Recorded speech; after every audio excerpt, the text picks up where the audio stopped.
சேரன் செங்குட்டுவன் பிறப்பால் வீரம் பிறந்தது. கோப்பெருஞ்சோழன் பிசிராந்தையார் பிறப்பால் நட்பு பிறந்தது. பாரி பிறப்பால் பரிவு பிறந்தது. பாரியின் பிறப்பால் பரிவு பிறந்தது. நீதி சோழன் பிறப்பால் நீதி நிலைத்தது. காந்தியின் பிறப்பால் அன்பு மலர்ந்தது. புத்தரின் பிறப்பால் போதனை மலர்ந்தது. திருவள்ளுவர் பிறப்பால் தமிழ் திருமுறை தந்தது. கம்பன் பிறப்பால் தமிழுக்கோர் அங்கீகாரம் கிடைத்தது. முத்துவேல் கருணாநிதி ஸ்டாலின் பிறப்பால் தமிழ்நாடு தலை நிமிர்ந்து நிற்கிறது.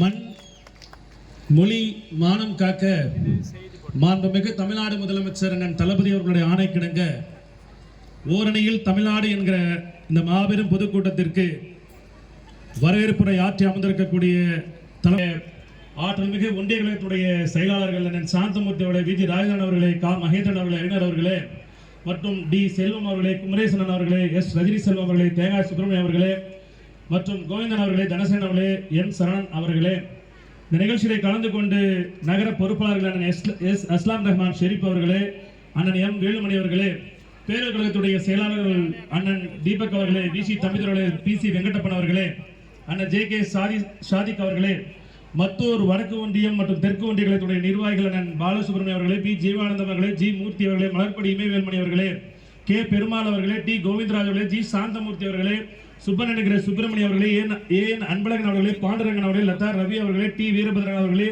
லட்சுமிகாந்தன் அவர்களே, சி சேகர் அவர்களே, ஜே வாசு அவர்களே, இந்த நிகழ்ச்சியிலே கலந்து கொண்டு சிறப்புரை ஆற்றிருக்கக்கூடிய உடையிலே எளிமை, உள்ளத்திலே தூய்மை, உதட்டிலே வலிமை எங்களுடைய மாவட்ட கழகத்துடைய செயலாளர், இந்த மாவட்டத்துடைய மண்ணின் மைந்தர், பர்கூர் சட்டமன்ற உறுப்பினர் மட்டுமல்ல, இந்த 3 சட்டமன்ற தொகுதிக்கும் சட்டமன்ற உறுப்பினர் உயர்திரு அண்ணன் தே மதியழகன் அவர்களே, இந்த நிகழ்ச்சியிலே கலந்து கொண்டிருக்கக்கூடிய திருமதி ஆனந்தி சைனி கழக இளம் பேச்சாளர் அவர்களே, செல்வி சி பவித்ரா அவர்களே, தொகுதி பார்வையாளர்கள் அண்ணன் ரமேஷ் அவர்களே, முனிவேல் அவர்களே, ஏசி தேவகுமார் அவர்களே, இந்த நிகழ்ச்சியிலே கலந்து கொண்டிருக்கக்கூடிய ஆற்றல் மிக மாவட்ட கழகத்துடைய நிர்வாகிகள், மாவட்ட கழகத்துடைய அவைத்தலைவர் தட்டளையார் நாகராஜ் அவர்களே, பி கே கோவிந்தசாமி அவர்களே, சந்திரன் அவர்களே, சாவித்ரி கடலரசு மூர்த்தி அவர்களே, காப்பா கதிரவன் அவர்களே, ஜே கே கிருபாகரன் அவர்களே, பி பெரிதா நவாப் அவர்களே, பி டி பாலன் அவர்களே, ஏசி நாகராஜ் அவர்களே, சந்திரசேகர் அவர்களே, டி சீனிவாசன் அவர்களே மற்றும் இந்த நிகழ்ச்சியிலே கலந்து கொண்டிருக்கக்கூடிய மாநில மற்றும் மூத்த நிர்வாகிகள் மதிப்பிற்குரிய அக்கா டாக்டர் எஸ் மாலதி நாராயணசாமி அவர்களே மற்றும் நிகழ்ச்சியை கலந்து கொண்டிருக்கக்கூடிய மாநில வர்த்தகனின் துணை செயலாளர் அண்ணன் பி டி அன்பரசன் அவர்களே, மாவட்ட அணிகளுடைய அமைப்பாளர்களே, துணை அமைப்பாளர்களே மற்றும் இந்த நிகழ்ச்சிகளுடைய நிர்வாகிகளே, தாய்மார்களே, பொதுமக்களே மற்றும் பத்திரிகை நண்பர்களே, அனைவருக்கும் மதிமகிழ்ந்த மாலை நேரத்தில் வணக்கத்தை தெரிவித்துக் கொள்கிறேன்.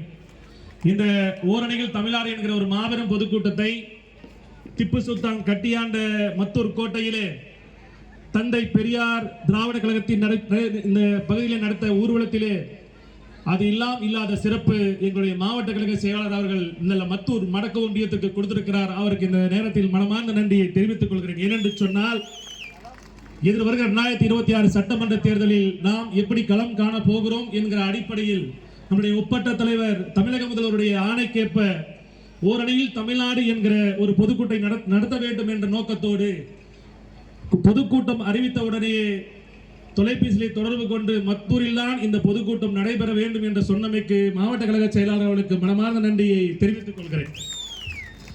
ஏன் ஓரணியில் தமிழ்நாடு திரளணும்? 2027 ஆட்சி பொறுப்பேற்ற எங்களுடைய ஒப்பற்ற தலைவர் அண்ணன் தளபதி அவர்கள் கொரோனாவுக்கு 4000 கொடுத்து, புதுமை பெண் திட்டம் கொடுத்து, தமிழ் புதல் திட்டம் கொடுத்து, இல்லம் தேடி கல்வி கொடுத்து, காலை சிற்றுண்டி கொடுத்து, அதற்கு மேலாக இன்னூர் காக்கும் 48 மகத்தான திட்டத்தை கொடுத்து, திராவிடர் கழகம் சாமி கும்பிட மாட்டான் சொன்ன இடத்துல 3000 கோயிலுக்கு குடல் கொடுக்க ஏற்படுத்தி அனைத்து சொத்துக்களையும் மீட்ட திராவிட முன்னேற்ற கழகத்தின் மாடல் அரசர். அது மட்டுமல்லாமல் நீங்கள் போய் அரசு அதிகாரிகளிடையே கை கட்டின்ற காலம் போய் எல்லா அதிகாரிகளும் மக்களின் முதல்வர் என்ற மகத்தான திட்டத்தை உங்க ஊருக்கு கொடுத்து உங்களிடம் வந்து அதிகாரிகளை கை கட்ட வச்சார் பாத்தியா? அதான் எங்க தலைவர் தளபதி அண்ணன் அவர்கள். இதற்கு எல்லாத்துக்கும் மேலாக 12 லட்சத்துக்கு மேற்பட்டவர்களுக்கு பட்டா வழங்கிய ஒரே ஒரு தலைவர் எங்களுடைய தலைவர் அவர்கள். 2 லட்சத்துக்கு இலவச மின்சார இணைப்புகளை வழங்கி கொண்டிருக்கக்கூடிய மாண்புமிகு தமிழருடைய தலைமையில் நாம் ஓரணியில் திரள வேண்டும். இது முதல் காரணம். இரண்டாவது காரணம், நம்முடைய தமிழ்நாட்டை ஆண்டு கொண்டிருக்கக்கூடிய தளபதிக்கு எதிர்க்கட்சின்னு ஒரு கட்சி இருக்கு. எடப்பாடி பழனிசாமி தான் அதுக்கு தலைவர். என்ன காரணம்? அங்கே ஒடிசாவிலே அமித்ஷா சொல்லுகிறார் தமிழர்கள் திருடர்கள் என்று. அதே பாராளுமன்றத்திலே தர்மேந்திர பிரதான் சொல்லுகிறார் தமிழர்கள் நாகரிகமற்றவர்கள் என்று. இதே கர்நாடகத்திலே ஒரு மந்திரி சொல்லுகிறார் தமிழர்கள் தீவிரவாதிகள் என்று. ஒரு கண்டனம், ஒரு வார்த்தை. இங்கே எதிர்க்கட்சி தலைவராக இருக்க எடப்பாடி பழனிசாமி ஒரு வார்த்தை தமிழனுக்காக ஒரு வார்த்தை சொல்லி இருப்பாரா? இவரை நம்பலாமா? 2026 சட்டமன்ற தேர்தலை நம்பலாமா எடப்பாடி பழனிசாமியை? இதற்காகத்தான் நாம் எல்லாம் ஓரணியிலே திரள வேண்டும்.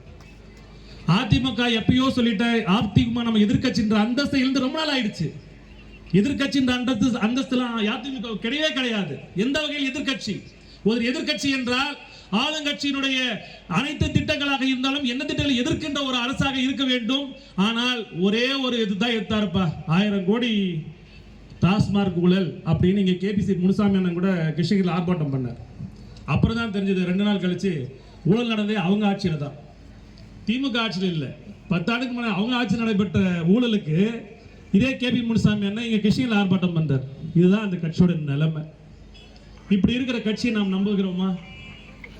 24 மணி நேரமும் இந்த மக்களுக்காக, இந்த மண்ணுக்காக பல்வேறு திட்டங்களை வகுத்து கொடுத்திருக்கக்கூடிய நம்முடைய தலைவரை நாம் நம்பினால் மட்டும்தான், அதற்காக தான் இந்த ஓரணியில் தமிழ்நாடு திரள வேண்டும் என்று சொல்லியிருக்கிறார்.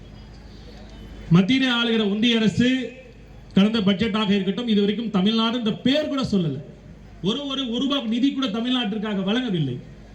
எதிர்க்கட்சி தலைவர் எப்பயாவது கேட்டிருப்பாரா? ஒரு நாள் கூட கேட்டதில்லை. மாமியார் மாதிரி இந்த ஆளுநர் வேற, எந்த திட்டங்களை அனுப்பினாலே அனுப்புறதில்லை. இதையும் உச்சநீதிமன்றம் சென்று அதை பெற்றுக் கொடுத்தவர் நம்முடைய ஒப்பற்ற தலைவர் அண்ணன் தளபதி அவர்கள். அவர் கூட நம்ம உரையில் சேர வேண்டாமா? சேர்ந்துதான் ஆக வேண்டும். மொழி என்ற போர்வையில் இந்தியை திணிக்க முற்பட்டுக் கொண்டிருக்கிறார்களே. பேரறிஞர் அண்ணா ஏற்கனவே சொன்னாரே, அத்தை மகள் தமிழ் இருக்க, ஆசை நாயகி ஆங்கிலம் இருக்க. அந்த வார்த்தை நான் சொல்லக்கூடாது. ஒண்டி வந்த இந்தி எங்களுக்கு தேவையில்லை என்று பேரறிஞர் அண்ணா சொன்னாரே. அதன் அடிப்படையில் இந்த தமிழுக்கும், தமிழினத்திற்கும், தமிழ்நாட்டிற்கும், தமிழ் கலாச்சாரத்திற்கும் எதிரியாக யார் வந்தாலும் துணிவோடு இந்த போராடி கொண்டிருக்கிற ஒரே தலைவர் அண்ணன் தளபதி அவர்கள். அவர் பின்னால் நாம் ஒரு அணியில் சேர வேண்டாமா? ஒரு அணியில் சேர்ந்துதானே ஆக வேண்டும். இதுதானே இன்றைய நிலைமை. இன்று இந்தியாவில் இருக்கிற அனைத்து மாநிலங்களும் நடுங்கிக் கொண்டிருக்கிற போது உச்சபட்ச அனைத்து அதிகாரத்தையும் இதுவரை நம்மளுடைய இந்திய வரலாற்றிலேயே எத்தனையோ பிரதமர்கள் பொறுப்பேற்று இருக்கிறார்கள். யாரும் இந்த மாதிரி இந்த உச்சபட்ச அதிகாரத்தை பயன்படுத்தியதே இல்லையே. மோடி அவர்கள் உச்சபட்ச அதிகாரத்தை பயன்படுத்தி எந்த இடத்திற்கும் இறங்கி இந்த எல்லா மாநிலத்தையும் கபாலிகரம் செய்து கொண்டிருக்க நேரத்தில் நிமிர்ந்த தென்னகத்தினுடைய ஒரே தலைவர், ஒப்பற்ற தலைவர் அண்ணன் தளபதி அவர்கள் மட்டும்தானே. நீ இடி அனுப்பிச்சு, கேடி அனுப்பு, சிபிஐ அனுப்பு, யாரென்னாலும் அனுப்பு, எதற்கும் நாங்கள் தயங்க மாட்டோம். ஏனால் இது பெரியார் மண், அண்ணா மண், கலைஞர் மண், தளபதியோட மண். இதற்கு அஞ்சுவதற்கு நாங்கள் அடிபடியும் மாட்டோம் என்று சொன்னாரே மாண்புமிகு தமிழ்நாடு முதலமைச்சர் அண்ணன் தளபதி அவர்கள். அவர் பின்னால் நாம் ஓரணியில் சேர வேண்டாமா? சேர்ந்துதானே ஆக வேண்டும். அதன் அடிப்படையிலே நாம் வருகிற இந்த ஓரணி தமிழ்நாடு என்ற அமைப்பினானது எங்களுடைய மாவட்ட கழகத்துடைய சிலர் அண்ணா அவர்கள் விளக்கமாக அதை எடுத்துரைப்பார். வந்திருக்கக்கூடியவர்கள் அதை நாம் பின்பற்றி எந்த வகையிலும் எதிர்க்கட்சி அந்தஸ்து இல்லாத அதிமுகவும் சரி, அதே போல இப்ப நடிகர்லாம் நிறைய பேர் கட்சி ஆரம்பிச்சு அவங்க ஒரு பக்கம் சுத்திட்டு இருக்கிறாங்க. நீங்களே பார்த்திருப்பீங்க. இதுக்கு ஒரே ஒரு உதாரணம் நான் சொல்லுவேன். ஒரு முறை திண்டுக்கல் இடைத்தேர்தலில் எம்ஜிஆர் ஆட்சி பொறுப்பேற்ற போது, வெற்றி பெற்ற போது, பாராளுமன்றத்தில் திண்டுக்கல்லில் வெற்றி பெற்ற போது பெருந்தலைவர் காமராஜர் அவர்கள் கூறினார், கூத்தாடி கிட்ட நாடை கொடுத்துருக்கீங்க, அவ கூத்தியா கிட்ட கொடுப்பான், அந்த கூத்தியா கொள்ளை கும்பலிடம் கொடுப்பால், அந்த கொள்ளை கும்பல் அடகுக்காரங்கிட்ட கொடுப்பான்னு சொல்லி நான் சொல்லல, தலைவர் சொல்லல, காமராஜர் சொன்னார். இந்த அதே மாதிரி ஆட்சியா இல்லையா? எம்ஜிஆர் ஜெயலலிதா கிட்ட கொடுத்தார், ஜெயலலிதா சசிகலா கிட்ட கொடுத்துச்சு, சசிகலா எடப்பாடி பழனிசாமி கிட்ட கொடுத்தாங்க, எடப்பாடி பழனிசாமி அமித்ஷா காலில் போய் கொடுத்துட்டார். அதிமுக தான் நிலைமை கொடுத்துட்டாரே இல்லையா? அதே தான். அந்த அடிப்படையிலே நமக்கெல்லாம் ஒன்றிய அரசு பொறுத்த வரைக்கும் எதுவும் செய்யாது. மோடிக்கு அந்த மாதிரி திறமையெல்லாம் ஒன்றும் கிடையாது. இன்னைக்கு கூட 8 நாடுகளுக்கு டூர் போயிருக்காரு. எதற்கு போறான்னு அவருக்கும் தெரியல, ஏன் போறான்னு எங்களுக்கும் தெரியல, ஆனால் போயிட்டு இருக்காரு. ஏன்னா எங்கள் பழமொழி உண்டு எங்கள் கிராமத்தில், மாடு இல்லாதவன் மகராசன், பொண்டாட்டி இல்லாதவன் புண்ணியவான்னு சொல்லிட்டு இல்லையா? அது மாதிரி மோடிக்கு மாடும் இல்லை, பொண்டாட்டி இல்லை. அதனால அந்த நிர்வாகத்திறன் இல்லை. ஒரு வீட்டுடைய நிர்வாகத்திறன் தெரிஞ்சுக்கணும்னா ஒரு பொறுப்பு எவ்வளோ தெரியணும் இல்லையா? அந்த மோடிக்கு அதெல்லாம் இல்லை. அதனால் பொண்டாட்டி இல்லை, மாடு இல்லை, அந்த மாதிரி ஒரு பிரைம் மினிஸ்டர். ஆனால் அப்படி இல்லை. எங்களுடைய தலைவரை பொறுத்தவரை ஒவ்வொரு கருவறை முதல் கல்லறை வரை எந்தெந்த திட்டங்கள் எந்தெந்த சமுதாயத்திற்கு தேவை என்கிறதை தெளிவாக எடுத்துரைத்துக் கொண்டிருக்கக்கூடிய தலைவர் பின்னால் நாம் ஓரணியில் கண்டிப்பாக திரள வேண்டும். இதற்கு எல்லாத்துக்கும் மேலாக சமீபத்தில் அன்புமணி ராமதாஸ் அவர்கள் எங்களுடைய முதல் எதிரி திராவிட முன்னேற்ற கழகம் என்று பேசியதை நான் கேள்விப்பட்டேன். திராவிட முன்னேற்ற கழகம் வன்னியர் சங்கத்திற்கு எதிரியா? அதிமுக காரன் இடஒதுக்கீடு கேட்டு போராடும் போது எம்ஜிஆர் ஆட்சியிலே துப்பாக்கியில் சுட்டு 21 பேர் செத்தானே, அது யார் சுட்டது? அதிமுகவா திமுகவா? அந்த 21 பேர் செத்தது மட்டும் 42,000 வழக்குகள் பதியப்பட்டது, அது யார் பதியது? அதிமுக தானே. அதிமுக தானே ஆட்சியில் இருந்தாங்க. அப்போ இதற்கு எல்லாத்துக்கும் மேலாக எம்ஜிஆர் காலத்தில் தானே யார் யாரெல்லாம் வன்னியர் சமுதாயம் சேர்ந்து துரத்தி அடிச்சாங்களே, அது யார் ஆட்சியில்? அதிமுக ஆட்சி காலத்தில். ஆனால் திராவிட முன்னேற்ற கழகத்துடைய ஒப்பற்ற தலைவர் கலைஞர் அவர்கள் பொறுப்பேற்ற போதுதான் 21 சுட்டுக் கொல்லப்பட்ட 21 பேர்களையும் தியாகிகளாக அறிவித்து 3 லட்சம் ரூபாய் பணத்தையும் அறிவித்து, அது மட்டும் அல்லாமல் அந்த குடும்பங்களுக்கு நிவாரண உதவிகளை பெற்று தந்தவர் கலைஞர் அவர்கள். எப்படி திமுக எதிரியாகும்? எப்படி எதிரியாகும்? இதே விக்கிரவாண்டி சட்டமன்ற தேர்தலில் இடைத்தேர்தலில் எங்கள் தலைவர் சொன்னாரு, அன்பு தளபதியார் அவர்கள், அந்த 21 பேருக்கு நாங்கள் மணிமண்டபம் கட்டி தருகிறோம் என்று சொன்னாரு. கட்டி தந்தாரா இல்லையா? இப்போ திறந்தமா இல்லையா? யார் ஆட்சியில? திமுக ஆட்சியில தானே. இதே போல ராமசாமி படையாட்சிக்கு இந்தியில சிலை வச்சது யாரு? எங்களுடைய ஒப்பற்ற தலைவர் தானே வச்சார். இன்னைக்கு வரைக்கும் 21 குண்டுக்கு இரையாகப்பட்ட எல்லா குடும்பத்துக்கும் இன்னைக்கு வரைக்கும் நிதி வழங்குறது யாரு? அன்பு தலைவர் கலைஞர், அண்ணன் தளபதி. இன்னைக்கு திமுக அரசு தானே. யார் கொடுத்தா? இங்க இருக்கிற வன்னிய சமுதாய இளைஞர்கள் எல்லாம் வந்து மூளை செலவை செய்து அன்புமணி ராமதாஸ் அவர்கள் என்னமோ திமுக வன்னிய சமுதாயத்தை எதிரி மாதிரி பேசிட்டு இருக்கிறாரு. எந்த அடிப்படையில்? ஏன் இதே ராமதாஸ் அவர்கள் பாராட்டு நடத்தி அண்ணன் எங்களுடைய ஒப்பற்ற தலைவர் முத்தமிழர் கலைஞருக்கு மஞ்சள் சாலை அணிவிச்சாரு. இன்னைக்கு அவர் சாகர வரைக்கும் அந்த மஞ்சள் சாலை அவர் போட்டிருந்தாரு. யார் கொடுத்தது? அது எந்த அடிப்படையில் கொடுத்தார்? இதெல்லாம் எங்க போறது? அன்புமணி ராமதாஸ் தெரியாதா? 101 ஜாதி 119 ஜாதியும் சேர்த்து 20% இடஒதுக்கீடை கொடுத்து திராவிட முன்னேற்ற கழக அரசு இன்னைக்கு 10.5 என்ற போர்வையில் அதை 10.5 கொடுக்க முடியாது என்று ராமதாஸுக்கும் தெரியும், எடப்பாடிக்கும் தெரியும், எல்லாருக்குமே அன்புமணிக்கும் தெரியும். ஏன்னா அது கொடுக்க முடியாது, அது சட்டம் இடம் கொடுக்காது. ஆனால் இருந்தாலும் அதனால்தான் சுயவோடு எங்களுடைய ஒப்பற்ற தலைவர் கலைஞர் அவர்கள் யோசித்து 20% கொடுத்தார். அந்த 20%ல 119 ஜாதியில அது 20 ஜாதி தான் படிக்குது. அந்த 20 ஜாதியிலையும் வன்னியர் சமுதாய மக்கள் தான் அதிகமாக படிக்கிறாங்க. 15% இடஒதுக்கீடு அவங்களுக்கு தான் கிடைக்கும். இதை யாராவது மறுக்க முடியுமா? அப்பேற்பட்ட திராவிட முன்னேற்ற கழகத்தை ஒரே ஒரு நான் சொன்ன இத்தனை கருத்து சொல்லியிருக்கேன். யாராவது அன்புமணி ராமதாஸ் கிட்ட கேளுங்க, அதிமுக வன்னியர் சமுதாயத்தை செஞ்சது ஒரே ஒரு விஷயத்தை மட்டும் சொல்லிட்டா, ஒரே விஷயத்தை சொல்லுங்க, பார்த்துக்கலாம். தற்போது முருகன் மாநாடு சிறப்பாக நடந்துச்சு. எங்கள் திராவிட முன்னேற்ற கழகத்தை உருவாக்கிய எங்களுடைய பேரன் அண்ணாவுடைய இழிவாக பேசினாங்க.